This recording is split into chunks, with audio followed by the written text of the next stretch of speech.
அதிமுகவில் குழப்பத்தை ஏற்படுத்தி தங்களுக்கு நன்மை தேடவே பாரதிய ஜனதா கட்சி முயற்சி செய்வதாக தமிழக காங்கிரஸ் கமிட்டியின் தலைவர் திருநாவுக்கரசர் பேசியதற்கு பாரதிய ஜனதா கட்சியின் மாநில தலைவர் தமிழிசை சவுந்தரராஜன் பதிலளித்ததை பார்க்கலாம். அதிமுகவுக்குள்ள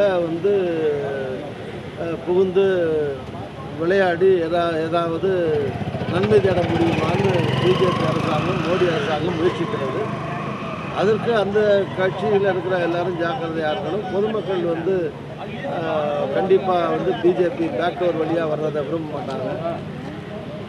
ஆனால் பிஜேபி அதற்காக முயற்சிக்கிறது. மரியாதைக்குரிய காங்கிரஸ் தலைவர் சகோதரர் திருநாவுக்கரசர் அவர்கள் தமிழகத்தில் பாரதிய ஜனதா கட்சி பலம் பொருந்திய கட்சியாக மாற முடியாது, கால் பதிக்க முடியாது என்று மறுபடியும் சொல்லி வருகிறார்.